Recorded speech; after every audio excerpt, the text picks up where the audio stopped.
बीमारियों के इलाज में होने वाले खर्च का बड़ा हिस्सा दवाइयों का होता है। हमारी टीम की एक सदस्य ने आमतौर पर काम आने वाली कुछ दवाइयों का एक प्रिस्क्रिप्शन डॉक्टर से लिया। फिर उन्होंने ये दवाइयाँ बाजार में एक केमिस्ट की दुकान से खरीदी। कितना? 2151। और यही दवाइयाँ उन्होंने जेनेरिक मेडिसिन्स की दुकान से भी ली। कितना हुआ इसका? 354। दवाइयों की कीमत में जमीन आसमान का फर्क दिखाई दिया। राजस्थान में कम कीमत में मिलने वाली इन जेनेरिक दवाइयों की शुरुआत की चित्तौड़ के पूर्व कलेक्टर डॉक्टर समित शर्मा ने।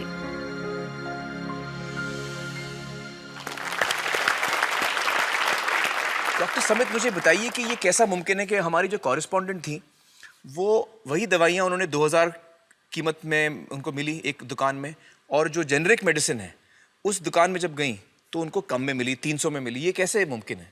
ठीक इसी समय प्रतिक्षण प्रतिपल एक ट्रेजेडी हमारे चारों ओर घट रही है। अर्थक्वेक की या कोई सुनामी की बात करें, उसमें जितने लोगों की जानें एक दिन में जाती हैं, उससे ज़्यादा जानें प्रतिदिन इस ट्रेजेडी की वजह से जाती है। वो क्या ट्रेजेडी है? वो ट्रेजेडी ये है साहब कि जो दवाइयों की जो वास्तविक कीमत है वो तो बहुत ही कम है, पर जो दवाइयाँ हम जब बाजार से खरीद के लाते हैं तो हमें वो 5 गुना, 10 गुना, 20 गुना, कई बार तो 50 गुना से भी ज़्यादा दामों पे हम उसको खरीदते हैं। जैसे हम भारत में अगर देखें कि 40 करोड़ से ज़्यादा लोग ऐसे हैं जो अपने लिए 2 वक्त की रोटी नहीं जुटा पाते, तो क्या वो उस दवा को खरीद सकते हैं? बहुत सारे लोगों को इस वजह से दवाई नहीं मिल रही। यस, WHO कहता है कि स्वतंत्रता के 65 वर्ष पश्चात आज भी 65% of the Indian population lacks regular access to essential medicine. जो मेन दवाई हैं, जो आवश्यक दवाइयां हैं, वो उन तक नहीं पहुंच पाती रकम की वजह से। मुझे बताइए कि ये जो जेनेरिक मेडिसिन जो हम कहते हैं, अभी ये अंग्रेजी का शब्द है, इसको हिंदी में कैसे समझाएं? मैं आपको बहुत सरल भाषा में बताता हूँ। तो ये जेनेरिक नाम जो दवा का जो मूल सॉल्ट है, जो इसके अंदर जो दवा है उसका नाम है, केमिकल नाम, उसका केमिकल नाम है। अब जैसे और उदाहरण अगर सरल करके बताएं इसको, तो जैसे ये लड़की दुबली पतली सी नजर आती है, तो मैं अगर डॉक्टर हूं तो मैं इसको ये कहूं 1 गिलास दूध सुबह, 1 गिलास शाम को पिया कर। पर चिकित्सा के व्यवसाय में दुर्भाग्य से हमारे देश में ऐसा नहीं हो रहा। हम ये नहीं कहते कि आप भैंस का दूध लेके आइए, हम कहते हैं कि वो रामू की भैंस का दूध लेके आना।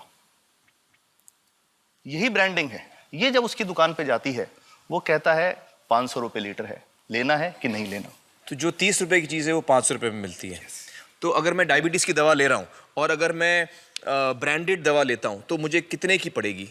जैसे एक 117 रुपये में भी है, 117 रुपये में मिलती है। और अगर वही चीज़ हम उसके जेनेरिक मेडिसिन के नाम से लें तो वो कितने की बनती है? वो मात्र 1 रुपये 95 पैसे में 10 गोली मिलती है।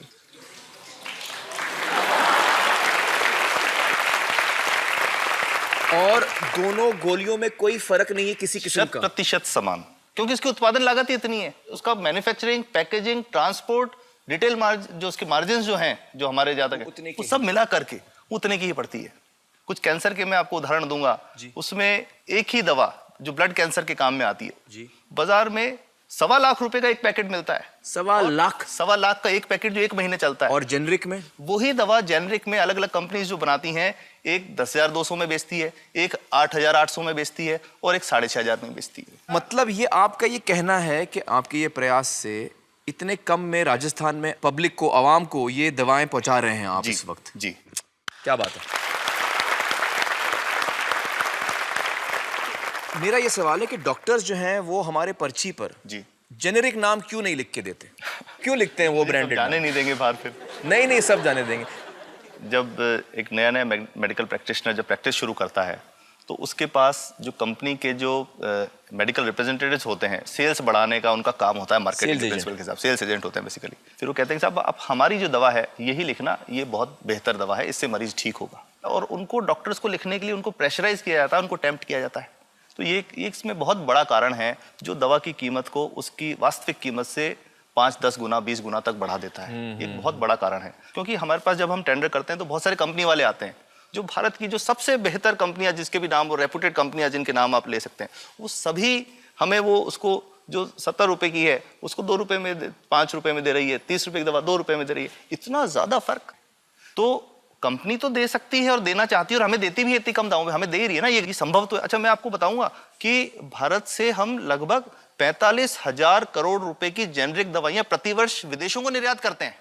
आप भेजते हैं दुनिया भर में जेनरिक, ये जो सस्ती दवाएं हैं आप विश्व भर में भेजते हैं, और हमारे लोगों को नहीं मिल रही। हमारे देश में महंगी है, हमारे देश में महंगी है, और अगर ऐसा है तो हमें कोई ईस्ट इंडिया कंपनी की जरूरत नहीं, हम वापस उसी दिशा में जा रहे हैं। आपने जब ये शुरू किया तो आपको कोई रेजिस्टेंस फेस करना पड़ा राजस्थान में? देखिए, जो प्रयास हम कर रहे हैं ये बेसिकली धारा के विपरीत बहने का एक प्रयास है जी। काफ़ी थ्रेट्स भी हैं, क्योंकि इसमें माफियाज भी हैं, ड्रग माफियाज जो ऑपरेट करते हैं, और हम हमेशा ये बात कहते हैं कि हम 100 साल से भी पुरानी शोषण की व्यवस्था को बदलना चाहते हैं, पर हमने हमेशा डॉक्टर्स को दोषी नहीं माना। जी। सारे डॉक्टर्स बुरे नहीं है, 50-60% तो जेन्युइनली वो चाहेंगे कि गरीबों को कम कीमत पे दवा मिल जाए, वो चाहेंगे। और आज भी ऐसे डॉक्टर्स हैं जो अपने घर से सैंपल्स ला करके अपने जेब से पैसे निकाल के मरीज का इलाज कराते हैं, ऐसे डॉक्टर्स आज भी हैं। बिल्कुल सही। तो मैं इनको एक उदाहरण भी बताता हूँ कि कैसे हमारे जो काम वाली थी उसका बच्चा था छोटा, इंसिडेंटली हम कोई समय छुट्टी मनाने कोई बाहर गए, जब हम लौट के आए 10-12 दिन बाद, तो वो लक्ष्मी के साथ उसका छोटा जो बेटा था राजू, वो भी उसके साथ आता था जब, और मेरे बच्चों के साथ खेलता था, मेरे बेटे के साथ खेलता था। तो वो लक्ष्मी अकेली ही आई, राजू नहीं आया। तो हमने पूछा कि क्या हुआ, तो उसने जो बात बताई कि साहब वो उसको, आप गए थे, उल्टी दस्त हो गया था। उल्टी दस्त की बीमारी के लिए वो जब दवा लेने गई तो केमिस्ट ने उसको कहा कि इसके तो 400 रुपये लगेंगे। तो उसने कहा साहब मैंने खूब मांगा, मेरे पास 400 रुपये मुझे नहीं थे, और मेरा बच्चा रात को ही उसको दस्त आते रहे, वो ख़त्म हो गया।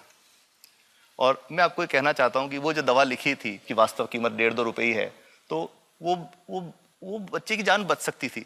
65 वर्ष के बाद भी अगर कोई बच्चा उल्टी दस्त से मर जाए तो मैं नहीं समझता इससे शर्मनाक बात कोई हम लोगों के लिए हो सकती है। और सबसे बड़ी बात कि इसे आसानी से बदला जा सकता है। हमें सबको एक समन्वित, एक संगठित प्रयास करने की जरूरत है। ये तो कुछ भी नहीं है, कोई नई फैक्ट्री खोलनी नहीं, कोई नई दवा नहीं बनानी, ये सब जो गलत चल रहा है इसको रोकना ही तो है। तो दोस्तों, डॉक्टर समित की बातों से हमें यह पता चला है कि दवाइयों का जो कॉस्ट होता है, जो उनको बनाने का खर्च होता है, वो बहुत ही कम होता है, और हमें इन कम दामों में ये दवाइयाँ मिल सकती हैं अगर हमारी राज्य सरकार जेनेरिक मेडिसिन की दुकानें खोले, जैसे राजस्थान सरकार ने किया है, और जिसके लिए हम उन्हें सलाम करते हैं। एक बात और, अगर आप एक एनजीओ हैं और आप जेनेरिक मेडिसिन की दुकान खोलना चाहते हैं तो department of chemicals and fertilizers आपको 50,000 रुपए की ग्रांट भी देता है। डॉक्टर समित, आपने बहुत ही बेहतरीन काम किया है और इस बहुत ही अहम मुद्दे पर रोशनी डालकर हमारी आंखें खोल दी हैं, और हमारी दुआ यह है कि जो काम आपने राजस्थान में शुरू किया है वो हर राज्य में फैले, देश के कोने कोने में फैले। बहुत बहुत शुक्रिया हमारे साथ बातचीत करने का doctor Samit, thank you so much.